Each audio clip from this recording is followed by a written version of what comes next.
अल्हम्दुलिल्लाहि रब्बिल आलमीन वस्सलातु वस्सलामु अला सय्यिदिल मुरसलीन अम्मा बाद फ़अऊज़ु बिल्लाहि मिनश शैतानिर रजीम बिस्मिल्लाहिर रहमानिर रहीम। अल्लाह की रहमत से दावत इस्लामी को 41 साल मुकम्मल हो गए और अल्लाह के फजलो करम से ये दीनी तहरीक अब तक मुस्तहकम और मजबूत है।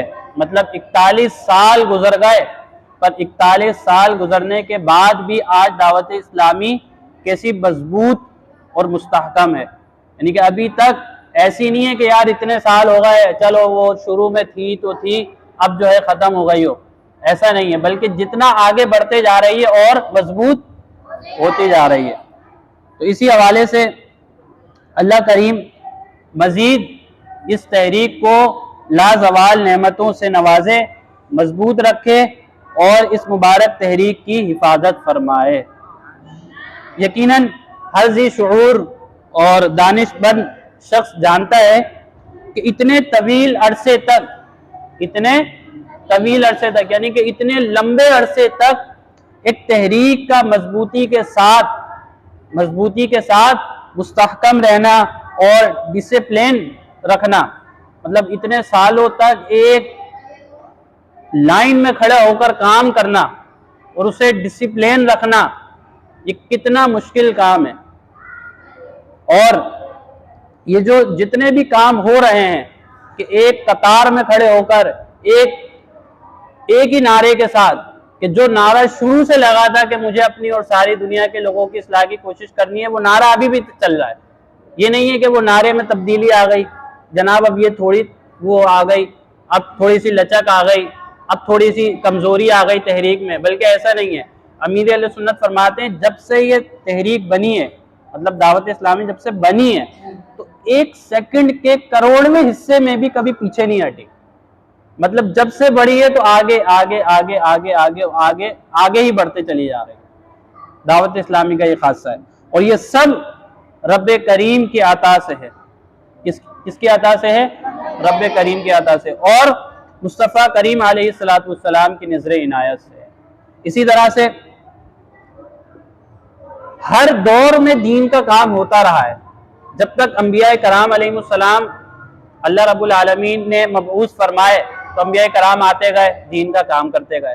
जब अंबिया कराम अलैहिस्सलाम का आना ख़त्म हो गया, हुजूर अलैहिस्सलाम खातमुन नबीयीन हुजूर अलैहिस्सलाम मबऊस हुए और फरमाया गया कि नबूवत का दरवाज़ा अब बंद हो गया है, हुजूर अलैहिस्सलाम खातमुन नबीयीन है। तो फिर अल्लाह रब्बुल आलमीन ने हर दौर में अपने नेक बंदों को भेजा। किस तरह? कभी कोई अल्लाह का बंदा उठकर इस तरह दीन का काम कर गया कि दीन का एक नाम हो गया। कब कोई किस दौर में, कोई किस दौर में, पर इस दौर में अल्लाह करीम जिससे चाहे दीन का काम ले ले। ये कोई वजह नहीं है हम यहाँ बैठे हैं, क्या पता हम आगे चलकर कोई यहीं बैठा हुआ कोई आगे चलकर इतना बड़ा बन जाए कि अपनी जात से वो दीन का बहुत बड़ा काम कर रहा हो, किसी को कुछ नहीं पता होता। तो अल्लाह ताला जिससे दीन का काम लेना चाहता है, मतलब एक हदीस पाक भी है ना कि अल्लाह जिससे भलाई का इरादा फरमाता है, अल्लाह उसे दीन के समझ बूझ अता फरमा देता है। तो इसी तरह से अल्लाह रब्बुल इज्जत ने अपने ऐसे महबूब व पसंदीदा बंदों को मुंतखब फरमाता है, यानी कि हर दौर में अल्लाह रब्बुल आलमीन अपने महबूब व पसंदीदा बंदों को मुंतखब फरमाता है, यानी कि चुन लेता है उन बंदों को कि जो अपने आप में एक खुद तहरीक होते हैं, यानी कि वो अपनी शख्सियत, उनकी शख्सियत ही वो तहरीक होती है, उनकी शख्सियत ही पूरी की पूरी तहरीक होती है। और रब्ब मुस्तफ़ा सल्लल्लाहु ताला अलैहि वसल्लम के दीन का प्रचार करने में सारी जिंदगी वक्फ कर देते हैं। आप ये देखें, दावत इस्लामी शुरू हुई, अमीर अहले सुन्नत ने दावत इस्लामी शुरू करी, अमीर अहले सुन्नत ने दावत इस्लामी शुरू करी। तो आप ये देखें कि दावत इस्लामी शुरू करी तो जब से लेकर अब तक आपने अपनी पूरी जिंदगी दावत इस्लामी दीन के कामों के लिए वक्फ कर दी है। दावत इस्लामी की अगर हिस्ट्री देखें, थोड़ा सा पीछे जाएं हम, कि जब दावत इस्लामी बनी थी, दावत इस्लामी ये नहीं कि अमीर अहले सुन्नत हजरत अल्लामा मौलाना इलियास कादरी खुद उठे और खुद उठकर एक तहरीक शुरू कर दी, नहीं, बल्कि इसमें बड़े बड़े जो उलमाए कराम हैं, जैसे मौलाना अरशदुल कादरी साहब, अल्लामा शाह अहमद नूरानी साहब और शफी उकाड़वी साहब, मतलब नामवर जो उलमाए कराम थे, उनके जहन में एक था कि यार एक तहरीक बनानी है, और तहरीक दावत इस्लामी, एक दावत इस्लामी उनके जहन में था कि दावत इस्लामी के नाम से एक तहरीक बनानी है। तो शुरू किस तरह से करी कि उलमाए कराम ने उनको बुलाया और बुलाकर कहने लगे कि बेटा हम तुम्हें कराची का अमीर बनाना चाहते हैं, मतलब दावत इस्लामी ये तहरीक बनाकर आपको उसका अमीर बनाना चाहते हैं। तो बड़ों की एक खासियत होती है, बड़े कुछ देख लेते हैं। मिसाल के तौर पे 3 बंदे खड़े हुए होते हैं एक जगह, कोई बड़ा बंदा जो है ना आकर तीनों में से कम दर्जे वाला भी होता है, मतलब छोटा होता है, उसको ना इतनी समझ होती है ना कुछ होती है, पर बड़ा शख्स कुछ देख कर ना उसको जिम्मेदारी दे देता है कि नहीं यार ये काम तुम कर लेना। तो बड़ा कुछ देख रहा होता है, पर छोटों की का क्या होना चाहिए, अगर कोई बड़ा कोई जिम्मेदारी दे रहा है तो उस जिम्मेदारी को कबूल कर ले, उस जिम्मेदारी को ले ले। तो बड़ों ने उनके अंदर कोई चीज देखी, कोई जज्बा देखा, तो उन्होंने क्या किया, उनको दावत इस्लामी की जिम्मेदारी सौंप दी, दावत इस्लामी उनको दे दी कि आप दावत इस्लामी के अमीर हैं, दावत इस्लामी चलाएं। पर उस मर्दे कलंदर ने, मौलाना इलियास कादरी साहब ने, हमारे पीरो मुर्शिद ने, वो कहते हैं ना कि बिल्कुल थोड़ी सी भी लचक नहीं आने दी, उस काम को इतनी तेजी से आप लेकर चले। और हालांकि मैं बताऊं उनके घर के हालात, वो अकेले खुद कफील थे, मतलब अकेले खुद घर का खर्चा चलाने वाले थे। घर में उनके वालिद साहब भी नहीं थे, वालिद साहब का भी इंतकाल हो चुका था। घर के अकेले खुद कफील थे, वो अकेले अपना घर चलाया करते थे। अच्छा, दावत इस्लामी शुरू करी, उसके कुछ टाइम बाद ही उनके एक बड़े भाई थे, उनका भी इंतकाल हो गया। अब बताओ, उनके घर में एक भाई था जिससे थोड़ा सा आसरा था कि भाई चलो दोनों भाई मिलकर काम करेंगे, उस भाई का भी इंतकाल हो गया। खुद अकेले दीन का काम भी करते, नेकी की दावत भी देते। आपका ये वाकया बड़ा मशहूर है कि आप नेकी की दावत पता किस तरह देने जाते थे। आपके बैग टंगा हुआ होता था, बैग के अंदर तेल की शीशियां, इतर, ये चीजें होती थी, और रिसाला भी हाथ में होता था, नेकी की दावत देने जाते थे, वहीं पर अपना सामान भी बेच दिया, वहीं नेकी की दावत भी दे दी। इस तरह से काम करते थे। आज तो हमारे पास सब कुछ मौजूद है, फिर भी हम दीन का काम नहीं करते। किसी को कहे यार जरा चौक पे खड़े होकर जरा ये दर्स तो दे दो, नहीं हम तो नहीं दे रहे। और यहां तक के दावत इस्लामी जब बनी, अब तो इतना उरूज मिल गया, इतना उरूज मिल गया, आप जहां भी जाएं कहें कि मैं दावत इस्लामी का मदनी काफिला लेकर आया हूं, लोग आपके हाथ चूमने लग जाएंगे, लोग इतनी इज्जत देंगे लोग आपको। और जब शुरुआत थी, जब वो लेके चले थे इस चीज को, तो एक दफा मस्जिद के, किसी मस्जिद के आप गेट पर खड़े हुए दर्स देने के लिए, पहले मस्जिद के अंदर खड़े हुए तो मस्जिद से लोगों ने निकाल दिया बाहर आपको।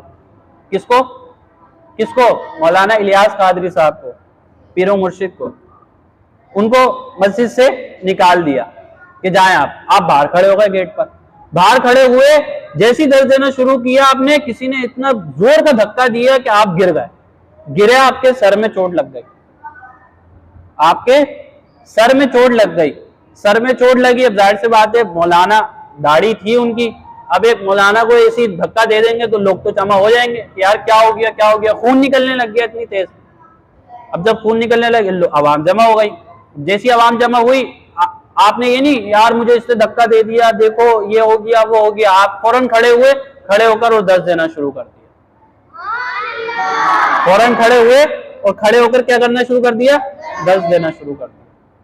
ये नहीं वावेला नहीं मचाया, मुझे देखो वहां से निकाल दिया। अगर यही करना होता तो जब मस्जिद से धुतकारा गया था, निकाला गया था, आप चले आते, बोलते मैं तो नहीं कर रहा। पर नहीं, दीन का जज्बा लेकर इस तरह आगे बढ़े। कोई कुछ भी बोल रहा है, बोलने दो, मैंने काम करना है और मैंने दावत इस्लामी को परवान चढ़ाना। उनका एक ही मकसद था कि मुझे अपनी और सारी दुनिया के लोगों की इस्लाह की कोशिश करनी है। इस मकसद पर उन्होंने काम किया, और काम कर कर ऐसे कितना काम करके दिखाया। आप देख लें, दावत इस्लामी के पास कौन सा ऐसा शोबा नहीं है जो दावत इस्लामी का नहीं है। दावत इस्लामी अब तो ये देखें, FGRF ये शोबा भी बना दिया, जो सैलाब में फंसे हुए हैं लोग, वहां पर जाके उन लोगों की मदद कर रहे हैं दावत इस्लामी वाले। नेटवर्क आ गया कि यार चैनल पर बैठकर जो है ना लोगों के अकायद खराब कर रहे थे, इन्होंने अपना मदनी चैनल बना दिया। सोशल मीडिया के जरिए जो है दावत इतनी खुराफात फैल रही थी, लोग गलत गलत वीडियो शेयर कर रहे थे, लोग जो है गलत गलत जो बयानात करते हैं, जो गलत अकीदा बयान करते हैं, उन लोगों को सुन रहे थे। दावत इस्लामी सोशल मीडिया पर आ गए, सोशल मीडिया पे काम करना शुरू कर दिया। इसी तरह जब दावत इस्लामी मदारिस बनाना शुरू किया, मदारिस की आप तादाद सुने कि मदारिसुल मदीना जब बनाने शुरू किए दावत इस्लामी ने, तो अब तक पाकिस्तान और बैरून पाकिस्तान मतलब दुनिया भर में दावत इस्लामी के मदरसे कितने हैं? कमों पे 6000 से भी ज्यादा मदारिस हैं दावत इस्लामी के, और उसके अंदर कमों पे जो बच्चे पढ़ रहे हैं, मतलब जैसे आप पढ़ रहे हैं इसी तरह से लाखों, कितने बच्चे हैं? तकरीबन 2.5 लाख से ऊपर मदरसे में बच्चे पढ़ रहे हैं, जिसमें बच्चे और बच्चियां दोनों। इसी तरह से जामियतुल मदीना में 2-2.5 लाख बच्चे आज भी पढ़ रहे हैं, जिसमें आलिम कोर्स कराया जाता है। क्या उनका अमीर अहले सुन्नत का एक ही मकसद कि मुझे अपनी और सारी दुनिया के लोगों की इस्लाह की कोशिश करनी है, ये मकसद को लेकर निकले और ऐसे निकले कि दावत इस्लामी को और परवान चढ़ाते गए चढ़ाते गए चढ़ाते गए, और आज 41 साल मुकम्मल हो गए, 41 साल, और दावत इस्लामी देखो आगे से आगे बढ़ती चली जा रही है। तो ये कैसे हुआ काम, किस तरह से हुआ? इस्तिकामत। क्या? इस्तिकामत। इस्तिकामत कहते हैं अल इस्तिकामतु फौकल करामा। इस्तिकामत जो है करामत से भी ऊपर की चीज है भाई। वो कहते हैं ना यार वली हैं, इन्होंने करामत दिखा दी। हमने निसाब में भी पढ़े हैं ना, कई करामतें उनकी जिक्र होती हैं, गौसे आजम की ये करामत, आला हज़रत की ये करामत, इन बुजुर्ग की ये करामत। उलमा ने लिखा है कि अल इस्तिकामतु फौकल करामा, यानी कि इस्तिकामत यानी कि एक चीज को मुसलसल करते रहना, ये करामत से भी ऊपर की चीज है। मिसाल के तौर पे आपने एक चीज शुरू करी, आपने मस्जिद में दर्स देना शुरू किया, ठीक है, 2 दिन दिया फिर छोड़ दिया, पर एक दर्स से आपने देना शुरू किया तो ऐसा देना शुरू किया कि आप सालों से दे ही रहे। ये है इस्तिकामत। एक काम शुरू किया तो उसको मजबूती से पकड़ लिया और करते चले गए। यही अमीर अहले सुन्नत का काम था कि दावत इस्लामी जब आपके हाथ में दी कि आपने दीन का काम करना है, तो आपने दावत इस्लामी का काम ऐसे शुरू किया कि आप फिर पीछे नहीं हटे। आज देखो 70 साल उम्र हो गई है, कितने बुजुर्ग हो गए हम थोड़ी सी देर देखो हमसे बैठा नहीं जाता। वो हर हफ्ते मदनी मुज़ाकरा कर रहे होते हैं, हर हफ्ते जो है ना मदनी मुज़ाकरे में बैठे होते हैं, 2-2, 2.5-2.5, 3-3 घंटे बैठे हुए होते हैं, फिर पूरी रात ऑफ एयर मदनी मुज़ाकरा होता है, उसमें भी टाइम दे रहे होते हैं। ये देखें, हमसे जवानी की उम्र में इतना नहीं हो रहा, वो इतने बुढ़ापे में जाकर इतनी उम्र हो गई फिर भी दीन के लिए कितना वक्त दे रहे हैं। अब चाहे तो बोले नहीं भाई मैं तो बैठ गया हूं, मैं क्यों करूं, पर नहीं, उनका मकसद क्या था? क्या मकसद है? मुझे अपनी और सारी दुनिया के लोगों की इस्लाह की कोशिश करनी है, उनका यही मकसद था, और उन्होंने भी हमें भी यही मकसद दिया।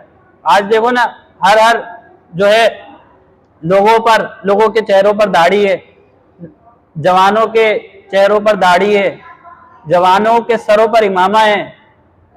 आप देखो ना, वरना आप जरा 20-30 साल पहले चले आओ ना तो ये सारी चीजें नहीं थी। आप कभी अपने घर में किसी से पूछोगे ना यार 20 साल पहले की हिस्ट्री बताओ, दीन का काम क्या हो रहा था, बोलेंगे भाई कुछ भी नहीं था इतना। जिस तरह से आज गली गली मोहल्ले में या रसूल अल्लाह के नारे लगते हैं, रबिउन नूर शरीफ आ जाता है बच्चे लेकर, कि इश्क़ मुस्तफ़ा बेदार किया अमीर अहले सुन्नत ने बच्चों के अंदर, बच्चों में, घरों में और जो है महल्लों में इश्क़ मुस्तफ़ा को उभारा है। किसने? अमीर अहले सुन्नत। आप देख लो ना, पहले इतना था पर इस तरह नहीं था। अब देखो ना अभी रबिउन नूर शरीफ आने वाला है, आप देखना जरा, और रबिउन नूर शरीफ में जो इतनी चहल पहल, इतना जो महफिलें, इतने काम होते हैं, ये क्या है? ये हुजूर अलैहिस्सलातु वस्सलाम से इश्क है जो इतना काम होता है। तो हमें भी क्या चाहिए कि अमीर अहले सुन्नत के इस मकसद को हमने पूरा करना है, लेना है, इस मकसद को हासिल कर कर इस मकसद को अपनी जिंदगी में अपनाना है। तो कौन कौन करेगा? सब करेंगे ना।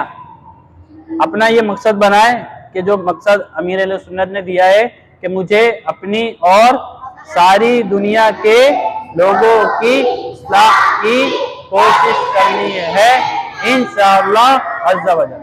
मतलब हमने अपनी भी इस्लाह करनी है, ठीक है, हमने अपनी भी इस्लाह करनी है। मिसाल के तौर पे हमें नमाज नहीं आती, हम नमाज सीखें, ठीक है, हमने नमाज सीख ली, फिर दूसरों की भी इस्लाह करनी है। नमाज हमने सीख ली, अब दूसरों को सिखाएं। यही तो है कि पहले अपनी इस्लाह करें फिर दूसरों की इस्लाह करें। भाई हमें कोई चीज नहीं आती, हमें कलमे नहीं आते, हम पहले खुद सीखें दूसरों को सिखाएं। हमें भाई वुजू करने का तरीका नहीं आता, पहले खुद सीखें दूसरों को सिखाएं। भाई हमें गुस्ल के फराइज नहीं पता, खुद सीखें फिर दूसरों को सिखाएं।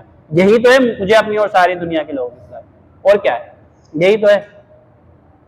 तो ये काम कौन कौन कर सकता है? सब कर सकते हैं। हर बंदा यहाँ पर मदरसे में क्यों आता है? क्यों आता है मदरसे में? क्यों आया जाता है? क्या करने आते हैं? सीखने आते हैं ना। तो यहाँ पे सीख रहे हैं, तो जो सीख जाए वो दूसरों को भी सिखाएं और एक जज्बा लेकर आए कि मदरसे जा रहे हैं तो कुछ सीख कर आएंगे। अगर यहाँ कुछ बयान हो रहा है, कुछ बातें बताई जा रही हैं, तो हमने अपना ज़हन खोल के बैठना है कि जो भी बताया जा रहा है हमने उसको सीखना है। सिर्फ ये नहीं कि रिवायती बस बयान सुना और चले गए, ठीक है भाई खत्म बयान, ये नहीं, लेकिन वाकई में सीखने की नीयत से बैठा जाए। नहीं यार कुछ बयान हो रहा है ना तो मुझे सीखना है, ठीक है, तो सबने इस पर अमल करना है। अल्लाह करीम से दुआ है जो कुछ सुना उस पर अमल करने की तौफीक अता फरमाए। आमीन बिजाही नबी अमीन सल्लल्लाहु ताला अलैहि वसल्लम।